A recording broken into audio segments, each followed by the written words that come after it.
नमस्कार, झावा हिट देख रहे हैं आप और मैं हूं सिद्धार्थ कांकरिया। थानला के समीप मोरझरी कन्या शिक्षा परिसर में अधीक्षिका द्वारा एक छात्रा को कपड़े उतार कर पीटने का मामला सामने आया। मामले के बाद में कई गहरे सवाल भी बन रहे हैं। उन्हीं सवालों को लेकर हम आपसे चर्चा करेंगे, लेकिन उससे पहले गुजारिश है कि यदि आपने हमारे चैनल को सब्सक्राइब नहीं करा है तो चैनल को जरूर सब्सक्राइब करें। आते हैं मामले पर। मामला 17 तारीख की शाम का बताया जा रहा है, जिसमें अधीक्षिका मोनिका हटीला द्वारा एक 7वीं की कक्षा में पढ़ने वाली छात्रा के साथ मारपीट की गई। छात्रा को कपड़े उतारे गए और उसके बाद उससे मारपीट की गई।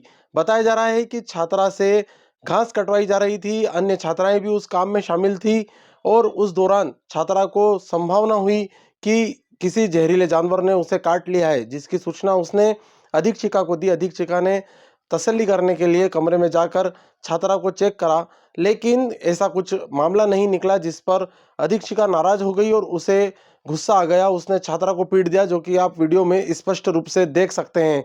पूरा यह वीडियो कथित रूप से सोशल मीडिया पर वायरल हुआ। घटना 17 तारीख की थी, लेकिन बड़ा विषय यह है कि जांच उसकी 21 तारीख तक नहीं हो पाई। जांच का जिम्मा खंड शिक्षा अधिकारी दीपेश सोलंकी द्वारा, जो खुद जांच के घेरे में हैं प्राचार्य वहां के, उनको दे दिया गया। अब प्राचार्य द्वारा वहां की जांच नहीं की गई और मामला जब सोशल मीडिया पर बढ़ता देखा गया तो आज यानी कि 21 अक्टूबर को अधीक्षिका को निलंबित किया गया। लेकिन बड़ा सवाल यह है कि मोरझरी कन्या शिक्षा परिसर में पूर्व में भी ऐसे मामले आए हैं जिसमें अधीक्षिका को निलंबित करके ही मामले की इतिश्री कर दी गई, लेकिन बड़े अधिकारियों प्राचार्य तक यह गाज क्यों नहीं गिरी, यह बड़ा सवाल प्रशासन शासन से है। साथ ही शासन प्रशासन से यह बड़ा सवाल भी है कि स्वच्छता पखवाड़े के नाम पर, स्वच्छता के नाम पर बच्चों से, स्कूली बच्चों से, विद्यार्थियों से, छात्रावास में अध्ययन करने वाले बच्चों से साफ सफाई करवाना कहाँ तक उचित है। क्योंकि साफ सफाई के दौरान यदि वाकई में जहरीला जानवर यदि बच्चे को काट लेता तो फिर आगे का अंजाम क्या होता, उसमें कौन अधिकारी कौन प्राचार्य जिम्मेदार रहते। साथ ही सोचने वाली बात यह है कि स्वच्छता का जो पखवाड़ा है, स्वच्छता का जो मिशन है, उसको किस तरीके से मनाना चाहिए, उसमें कहीं ना कहीं संशोधन करने की जरूरत प्रशासन को है। साथ ही देखना है कि अब मामले में क्या अन्य और कोई कार्रवाई होती है या पूर्व की तरह इस मामले को भी दबा दिया जाएगा।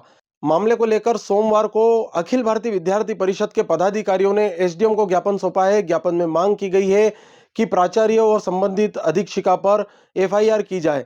साथ ही मामले को लेकर कलेक्टर भी अब एक्शन मोड पे दिख रही है। स्क्रीन पे देख सकते हैं, कलेक्टर ने मंगलवार के दिन दोपहर 3 बजे एक बैठक का आयोजन किया है, जिसमें जिले के समस्त अधीक्षक अधीक्षिकाओं को बुलाया गया है। बैठक में निश्चित ही जरूरी कुछ निर्देश कलेक्टर द्वारा दिए जाएंगे और उम्मीद लगाई जा रही है कि इस बैठक के बाद जिले की शिक्षा स्थिति में कहीं ना कहीं सुधार देखने को मिलेगा। पूरे मामले को लेकर क्या कहा अखिल भारतीय विद्यार्थी परिषद के पदाधिकारियों ने, आप सुनिए। मोरझरी में छात्रावास में एक नाबालिग बालिका जो थी उसके साथ प्रताड़ना, मानसिक प्रताड़ना हुई है। जिस प्रकार शासन ने बेटी बचाओ बेटी पढ़ाओ की एक अपनी नीति अपनाकर जो बेटियों को आज़ाद किया था, उस नीति को आज शिक्षक भर्षण के कारण नाबालिग बेटी को उस प्रकार से प्रताड़ना किया। कल उठकर अगर वो नाबालिग बेटी किसी सुसाइड का शिकार हो जाएगी, इसका जिम्मेदार कौन रहेगा। इसलिए मैं को प्रशासन से निवेदन करता हूँ कि हॉस्टल अधीक्षक मैडम को तत्काल प्रभाव से हटाया जाए और एफआईआर भी उन पर की जाए और प्राचार्य पे भी एफआईआर की जाए। मोरझरी कन्या परिसर में छात्रावास में एक 17 वर्षीय बालिका के साथ अधीक्षिका द्वारा अभद्र व्यवहार किया गया और इसी चलते हमको एबीपी को सूचना मिली कि इस छात्रावास में ऐसा ऐसा हो रहा है। तो हमने ये पता लगाया कि उसके बाद हमने आवेदन दिया एसडीएम सर को। तो अब हमारी यही मांग है कि जल्द से जल्द कार्रवाई हो इस सब पे। और पूरे मामले को लेकर आपकी क्या राय है, हमें कमेंट बॉक्स में बताइए। साथ ही आपको लगता है जिले में शिक्षा का स्तर सुधारना चाहिए और इस पूरे मामले पर किन किन पर कार्रवाई होनी चाहिए, आप कमेंट बॉक्स में हमें बता सकते हैं। पूरी खबर बनाने में हमारी मदद की है कैमरामैन अजय भाबर ने। मैं हूं सिद्धार्थ कांकरिया, आप देख रहे हैं झावा हिट। नमस्कार।